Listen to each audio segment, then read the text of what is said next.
Hi, this is Brian. Welcome back to another Optimize Plus One. In our last Plus One, we talked about the scientifically proven power of gratitude.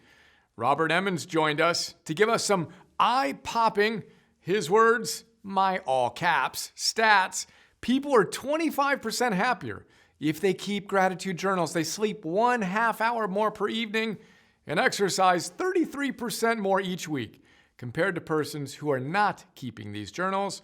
Now, we have notes on both his first book called Thanks and his more recent book, Gratitude Works. Check those out. Highly recommend both and hope you enjoy those notes if you haven't checked them out yet. Today, I want to chat about how to build our gratitude. First, know this, I quote, because it is a virtue, gratitude, at least initially, requires mental discipline. Virtues do not come easily. And in some sense, we need them as they act as a counterpart to our natural tendencies. This is the paradox of gratitude. Although the evidence is clear that cultivating gratitude in our life and in our attitude to life allows us to flourish, it can be difficult to accomplish. Developing and sustaining a grateful outlook on life is easier said than done because the choice for gratitude rarely comes without some real effort, end quote. Now, the fact that cultivating virtue takes real effort is not a newsflash, but it is an important reminder. Good news, I quote again, we can put the science of gratitude to work for us, however. A number of evidence-based strategies, including self-guided journaling, reflective thinking, letter writing, and gratitude visits, have shown to be effective in creating sustainable gratefulness, end quote. Now, let's bring Robert back again to tell us about his number one recommended practice, gratitude journaling. He tells us, one more time, I quote, one of the best ways to cultivate gratitude is to establish a daily practice in which you remind yourself of the gifts, grace, benefits, and good things you enjoy.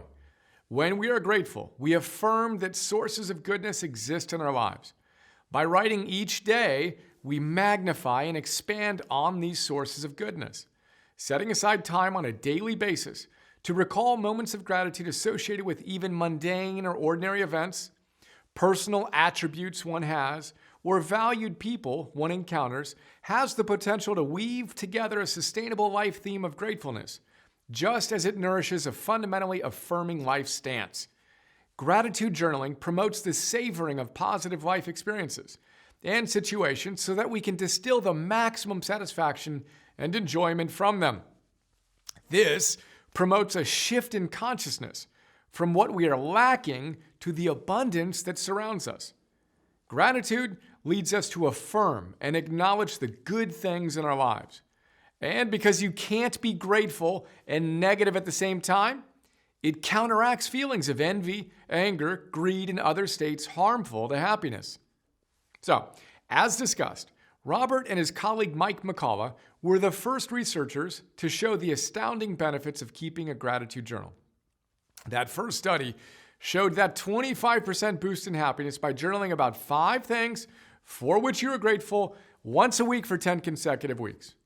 Robert gives us 10 tips to rock our journaling. Here are a few key things to keep in mind. First, writing versus just thinking about it is important. He tells us the act of writing down your blessings translates your thoughts into words, and writing has been shown to have advantages over just thinking the thoughts.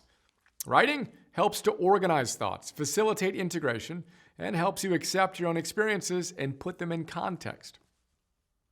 Robert encourages us to take 5 to 10 minutes to write at least every other day. He encourages us to do it daily while avoiding what researchers call gratitude fatigue by keeping our reflections fresh. He tells us, seek gratitude density, be specific, go for depth over breadth. Give details for each entry. The journal is more than just a list of stuff. And another way to keep things fresh is to, I quote again, include some surprises. What unexpected blessings did you benefit from today? What were you dreading that did not happen? He also tells us many times throughout the book to use the language of gifts. Think of the benefits you received today as gifts. Relish and savor the gifts you have been given. There you go. That's today's plus one. Gratitude journaling, it does a mind, body, soul good. What are 3 things for which you are grateful for today?